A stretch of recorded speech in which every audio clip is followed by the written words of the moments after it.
Hello guys, तो इस part में नेक्स्ट सीन में गुचन उस प्रीस्ट से मिलने गया था और उसे बता रहा था कि बिना मेडिसिन के भी मेरा अटैक ठीक हो गया। तो कहता है शायद हो सकता है कि तुम्हारी डेस्टिनी तुम्हारे आसपास ही होगा, इसलिए ऐसा हुआ। और उसे उसके डेस्टिनी पार्टनर का बर्थ इन्फॉर्मेशन देता है, जैसे कि किस महीने वो पैदा हुई थी और उसकी एज क्या है। गुचन को लगता है कि साव की भी एज तो 22 है, पर शायद वो नहीं हो सकती। नेक्स्ट सीन में वो लोग साव को गू फैमिली में लेकर आते हैं और फिर मॉम उसे एक हाउसकीपर से मिलवाती है और वो उसे कोई प्रॉब्लम ना हो इसलिए वो पहले से ही nurse, therapist, child care expert सबको हायर कर लिया था और उसका रूम भी उसके अकॉर्डिंग रेडी कर दिया है। और कहती है अगर तुम्हें कुछ और चाहिए तो गुचन से बोल देना, पर वो मना कर देती है कि इसकी कोई जरूरत नहीं है। और मन ही मन सोच रही थी मैं और गुचन बस इस बेबी के लिए साथ में है, जैसे ही बेबी बॉर्न हो जाएगा तो मैं अपनी पुरानी लाइफ में वापस चली जाऊंगी। मॉम गुचन को उसे चेयरअप करने के लिए इशारा कर रही थी, पर वो समझ नहीं पाता और कहता है अगर और कोई बात नहीं है तो मैं चलता हूँ, कहकर चला जाता है। तो मॉम मन ही मन गुस्सा कर रही थी कि इससे कुछ नहीं होगा, शायद मुझे ही कुछ करना पड़ेगा। नेक्स्ट सीन में साव गुचन के कमरे के बाहर कुकीज लेकर खड़ी थी और सोच रही थी कि अंदर जाऊं या नहीं। तभी मॉम मिल्क लेकर आती है और उसे ऐसे करते हुए देख लेती है और फिर उसके पास आकर पेट दर्द होने का बहाना करने लगती है और कहती है कि ये मिल्क जाकर गुचन को दे दो, पता नहीं अचानक से मेरे पेट में दर्द होने लगा है। तो कहती है आप ठीक तो है ना, वरना डॉक्टर को दिखाने चलते हैं। पर वो मना करते हुए कहती है कि मैं ठीक हूँ, बस तुम ये मिल्क जाकर दे दो। वही गुचन प्रिस्ट की बातों को याद कर रहा था। उसने उसे कहा था कि जब तक तुम्हारी डेस्टिनी पार्टनर नहीं मिल जाती तब तक तुम अदर वुमेन से दूर रहोगे, वरना तुम्हारी कंडीशन और भी खराब हो जाएगा। फिर वो किसी को फोन करके उस लड़की के बारे में पता लगाने के लिए कहता है और साव के बैकग्राउंड के बारे में भी सारी डिटेल निकालने के लिए कहता है। तभी वहाँ पर साव आ जाती है और बताती है कि आंटी ने तुम्हारे लिए मिल्क भेजा है और तुम्हारा थैंक यू करने के लिए मैं कुकीज बनाकर लेकर आई हूँ। तभी हाउस कीपर न्यू ड्रेस लेकर आ रही थी और वो उसे लगने ही वाला था कि गुचन उसे सेव कर लेता है और इसी चक्कर में उन दोनों का एक्सीडेंटल किस हो जाता है। तो वो दोनों जल्दी से ऑकवर्ड होकर अलग हो जाते हैं कि ऐसा कुछ नहीं है। मॉम कहती है कपल को अलग अलग नहीं रहना चाहिए, तुम दोनों को एक ही रूम शेयर करना पड़ेगा, कहकर वो बाहर चली जाती है और डोर लॉक कर देती है और कहती है कि ये कल सुबह ही खुलेगा। साव ओपन करने की कोशिश कर रही थी तो गुचन कहता है कि फालतू मेहनत मत करो, ओपन नहीं होगा। देन वो कहती है कि मैं काउच पर सो जाऊंगी, तुम बेड पर सो जाना। और गुचन कहता है कि बेड बहुत ही बड़ा है, हम दोनों शेयर कर सकते हैं। नेक्स्ट सीन में वो दोनों साथ में सो रहे थे। तभी गुचन को फिर से वो अटैक आने लगता है तो वो परेशान हो जाती है कि तुम्हें क्या हुआ है, मैं जाकर बोलती हूँ किसी को, डॉक्टर को बुलाने के लिए। पर गुचन मना करते हुए कहता है कि मॉम को मेरी इलनेस के बारे में नहीं पता और ये बहुत ही डिफरेंट डिजीज है जो डॉक्टर क्योर नहीं कर सकता, तो उन्हें बुलाकर टाइम वेस्ट मत करो, मुझे बस थोड़ा सा रेस्ट करना है और फिर ठीक हो जाऊंगा। ऐसा कहकर उसके शोल्डर पर सर रख देता है और सोच रहा था अगर तुम मेरी डेस्टिनी पार्टनर नहीं हो तो फिर तुम्हारे पास आते ही मेरा पेन ठीक कैसे हो जाता है। नेक्स्ट मॉर्निंग साव पहले उठती है और वो जल्दी से वहाँ से चली जाती है और फिर मॉम उसे ब्रेकफास्ट करने के लिए बुलाती है। वो दोनों ब्रेकफास्ट कर ही रहे थे कि तभी वहाँ पर मिस यू आ जाती है और कहती है कि ये लड़की आप सबको बेवकूफ बना रही है। मॉम साव को उसे इंट्रोड्यूस कराती है कि ये मिस यू है, गुचन के साथ ही बड़ी हुई है और कहती है तुम दोनों का नेम सेम है पर राइटिंग अलग है। मिस यू कहती है इस वुमेन के बेली में जो बेबी है वो गुचन का नहीं है और उसके बारे में गलत गलत बोलने लगती है कि ये स्कूल में बहुत सारे लड़कों के साथ फ्लर्ट करती है और बड़ी बड़ी गाड़ियाँ इसे डॉम तक छोड़ने जाती हैं। ये बेबी भी उसमें से किसी सुगर डैडी का होगा। साव कहती है क्या नॉनसेंस बातें कर रही हो। तो कहती है तुम्हें क्या लगता है ऐसे अच्छे से ड्रेसअप हो जाने से तुम रिच फैमिली में फिट हो जाओगी। मॉम कहती है बस बहुत हो गया, अगर ये बेबी आज यहाँ है तो सिर्फ गू फैमिली के कहने पर इसने रखा है और गू फैमिली ने इसे अपनी डॉटर इन लॉ एक्नॉलेज किया है। तुम्हें ज्यादा कुछ बोल नहीं रही हूँ क्योंकि गू फैमिली और यू फैमिली के बीच में अच्छी फ्रेंडशिप है। तो कहती है ब्रदर गुचन के लिए मैं ही वर्दी हूँ, मैं उसकी डेस्टिनी पार्टनर हूँ। इतने में गुचन वहाँ आ गया था और कहता है कि क्या कहा तुमने। वो कहती है तुम इस डेट ऑफ बर्थ वाली लड़की को ढूंढ रहे थे ना जिसका लास्ट नेम यू है। ऐसा कहकर वो अपना आई कार्ड देती है, देखो वो लड़की मैं हूँ। तो कहता है ठीक है मैं इसका वेरीफाई कर लूंगा, क्या तुम्हें कुछ और काम है। वो कुछ कहने ही वाली थी पर वो हाउसकीपर से कहता है कि गेस्ट को बाहर तक छोड़ कर आओ। तो वो गुस्से में वहाँ से चली जाती है। बाहर आने के बाद सोच रही थी कि मुझे नहीं पता था गुचन और आंटी गु उस लड़की को इतना सपोर्ट करेंगे। अगर वो गु फैमिली की बेबी को बर्थ दे देती है तो सब कुछ खत्म हो जाएगा। मुझे जल्द से जल्द कोई रास्ता ढूंढना होगा उस लड़की को बाहर निकलवाने का। वही साव इस सबसे बहुत अपसेट हो गई थी और कहती है मुझे थोड़ा अच्छा फील नहीं हो रहा है तो मैं हील होने के लिए बाहर जा रही हूँ। गुचन कहता है कि मैं तुम्हें ले जाता हूँ पर वो मना कर देती है कि मैं बस से चली जाऊंगी। तो वो सोचने लगता है कि अब सडनली क्या हो गया है जो ये ऐसा बिहेव कर रही है। दूसरी साइड साव की मॉम उसके स्कूल पहुंच गई थी उसे ढूंढते हुए, पर गार्ड उसे अंदर नहीं जाने दे रहा था। तो वो उससे फाइट कर रही थी कि मेरी डॉटर यहाँ पढ़ती है तो मुझे अंदर क्यों नहीं जाने दे रहे हो। तभी वहाँ पर साव जाती है तो वो उसे देखकर अच्छे से बात करने लगती है कि उस दिन से तुम घर क्यों नहीं आई हो और कॉल मैसेज का भी रिप्लाई नहीं कर रही हो, तुम्हें पता है कि मैं कितना वरीड हो गई थी। तो कहती है अब उस दिन वरीड नहीं हुई थी जिस दिन ब्रदर की वेडिंग के लिए मुझे सेल कर रही थी। वो कहती है उस दिन मुझसे गलती हो गई थी, प्लीज मुझे माफ कर दो, क्या तुम्हारे पास थोड़े से पैसे हैं। साव समझ जाती है कि वो ये सब पैसों के लिए कर रही है। तो वो एक्टिंग करने लगती है, तुम्हें तो पता है कि तुम्हारे ब्रदर का लोन भी अभी चुकाना है, बैंक वाले पैसे मांगने आ रहे हैं और वो इमोशनल ब्लैकमेल करने लगती है कि मैं तो अभी होल्ड हो गई हूँ, कहाँ से पैसे लेकर आऊंगी, तुम्हारे पास अगर पैसे है तो दे दो, तुम्हारा ब्रदर जब कमाने लगेगा तो तुम्हें वापस कर देगा। तो वो उसे अपना कार्ड दे देती है। वो खुश होकर ले रही थी, पर जैसे ही उसे पता चलता है कि उसमें ओनली 5000 है तो वो चिल्ला चिल्ला कर कहने लगती है कि तुम उसके बेबी को लेकर प्रेग्नेंट हो और उसने सिर्फ तुम्हें 5000 दिया है, एटलीस्ट तुम्हें 2 मिलियन तो मांगना चाहिए था, उससे तुम्हारे ब्रदर का लोन पे हो जाता। तो कहती है अब ये सब कुछ पैसों के लिए कर रही है ना, दोबारा मेरे पास आप मत आइएगा, कहकर जा रही थी। पर वो तो ड्रामा करने लगती है कि मैंने अपनी डॉटर को कितना हार्डवर्क करके राइज किया है और अब ये एक रिच मैन के साथ इन्वॉल्व हो गई है और अपनी मदर को पूछ भी नहीं रही है। ये सब सुनकर स्टूडेंट साउसा के बारे में बात करने लगते हैं। साउसा उसे रोक रही थी पर वो उसकी कहाँ सुनने वाली थी। तभी उसे उसके फ्रेंड का फोन आता है और कहती है कि तुम कहाँ हो, प्रेजेंटेशन स्टार्ट होने वाला है। तो वो जल्दी से वहाँ से भाग जाती है। मॉम भी उसके पीछे जाने की कर रही थी, पर तभी वहाँ पर मिस यू आ जाती है। नेक्स्ट सीन में वो दोनों बात कर रहे थे। मिस यू कहती है कि मैं तुम्हें बहुत सारे पैसे दूंगी, पर उसके लिए तुम्हें मुझे बहुत ही वैल्यूएबल इन्फॉर्मेशन देना होगा। तो पैसे लेते हुए कहती है आपको जो कुछ भी पूछना है पूछ लो, मुझे जो कुछ भी पता होगा वो सब मैं बता दूंगी। सासो क्लासरूम में आ गई थी। वो आते ही उसकी बारी आ जाती है प्रेजेंटेशन देने का।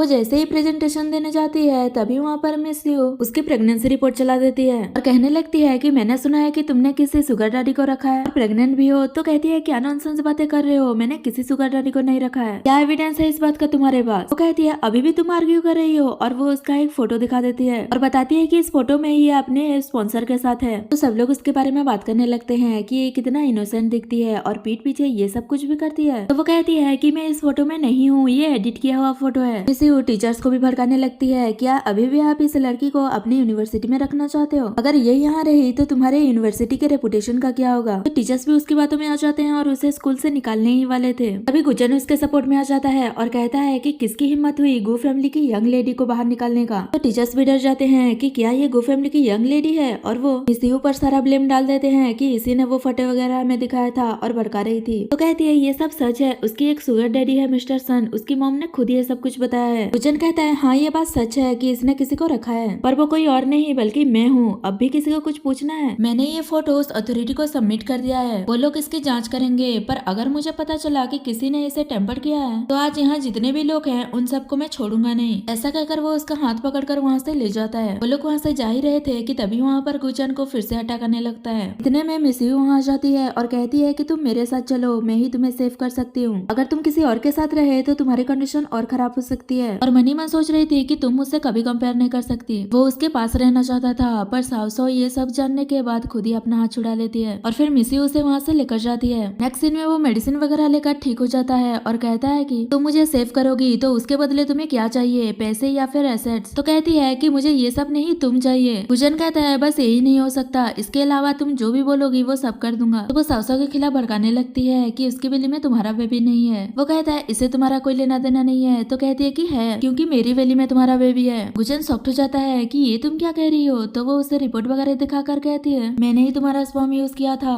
मैं जानती हूँ कि मैंने गलत किया, पर मैं तुमसे बहुत प्यार करती हूँ इसलिए ये सब कुछ किया। वो तो ये सब जानकर शॉक्ड ही हो गया था। वही साउसा अपना पैकिंग कर रही थी और सोच रही थी कि मेरे आसपास होने से उसकी कंडीशन और ज्यादा खराब हो जाता है, तो मुझे यहाँ से चले ही जाना चाहिए। तभी वहाँ पर मिसी आ जाती है और अपने गार्ड से कहती है कि मिस्टर चैन के आने से पहले इसका सामान बाहर फेंक दो। तो साउसाओ कहती है तुम चिंता मत करो, मैं खुद ही चली जाऊंगी। और वो अपना सामान वगैरह पैक करके वहाँ से चली जाती है। तो वो सोच रही थी कि भले ही तुम गुजन की बेबी को लेकर प्रेग्नेंट हो, पर गू फैमिली की डॉटर इन लॉ तो मैं ही बनूंगी। और फिर साउसाओ अपने लिए अपार्टमेंट देखने जाती है। तो वहाँ का ओनर 3 महीने का रेंट पहले से ही डिपॉजिट करने के लिए कहता है। तो कहती है कि अभी मेरे पास पैसे नहीं है, मुझे कुछ टाइम दो। पर वो उसे निकाल रहा था कि तुम्हारे पास पैसे नहीं है तो तुम यहाँ क्यों आई हो। पर साउसा उसे रिक्वेस्ट करने लगती है कि बहुत मेहनत से मुझे अपार्टमेंट मिला है, प्लीज मुझे ऐसे बाहर मत निकालो। तो वो कहता है क्या तुम बार में पार्ट टाइम जॉब करोगी, जितना वो इनसेल करोगी उसका कमीशन मिलेगा, तुम अपना रेंट आसानी से दे पाओगी, कहकर उसे कार्ड देता है। पहले तो वो हिचकिचा रही थी और फिर कहती है कि मैं इस बारे में सोचूंगी। नेक्स्ट सीन में मिस यू साउसाओ को गू फैमिली से निकालने की खुशी में बाहर में पार्टी करने आई थी। तभी वहाँ पर वो साउसाओ को देख लेती है जो पार्ट टाइम जॉब के लिए आई थी और फिर अपने एक फ्रेंड से कहती है कि गुजन को बता दो कि वो जिसे ढूंढ रहा है वो यहाँ है। तो वो ऐसा ही करता है, गुजन को फोन करके बता देता है। वही साउसाओ का फर्स्ट डे था तो मैनेजर उसे सब काम समझा रही थी और फिर वो एक रूम में वाइन लेकर जाती है। वाइन देकर वहाँ से जा रही थी तो वो कहता है क्या तुम्हें मैनेजर ने कुछ सिखाया नहीं है, ड्रिंक बनाओ। वो ड्रिंक बना रही थी पर वो उसके साथ फ्लर्ट कर रहा था और ये सब कुछ मिस यू दूर से देख रही थी और सोच रही थी कि मैं भी देखती हूँ गुजन तुम्हें ऐसे देख कर क्या अभी भी तुम्हारे साथ रहेगा। साउसाओ जैसे तैसे करके अपना काम खत्म करके वहाँ से जा रही थी पर वो उसे रोकते हुए अपने साथ ड्रिंक करने के लिए कहता है। अगर तुम ड्रिंक नहीं करोगी तो मैं पेमेंट नहीं करूंगा। तो वो ये सोचकर ड्रिंक करने लगती है कि अभी मुझे रेंट के पैसे भी देना है। अभी वहाँ पर गुजन आ जाता है और अपने फ्रेंड से कहता है कि तुम्हें पता है इन लोगों के साथ क्या करना है। कहकर वो साउसाओ को वहाँ से ले जाता है और वो गुस्से में उसे किस करने लगता है और कहता है कि तुम प्रेग्नेंट हो फिर भी बार में काम करने आई हो। तो कहती है तुम जैसा सोच रहे हो वैसा नहीं है, मुझे रेंट के पैसे भी पे करना है इसलिए आई हूँ। गुजन कहता है तुम मुझे फॉलो करो, फ्यूचर में तुम्हें किसी भी चीज की कमी नहीं होगी। अगर तुम्हें खुद को सेल करना ही है तो मुझे कर दो। तो वो उस पर गुस्सा करने लगती है कि मैंने सोचा नहीं था कि तुम मेरे बारे में ऐसा सोचते होगे। अगर तुम्हें मुझ पर बिलीफ नहीं है तो मुझे जाने दो और दोबारा मत मिलना, कहकर जा रही थी। पर तभी गुजन की फिर से तबीयत खराब होने लगती है।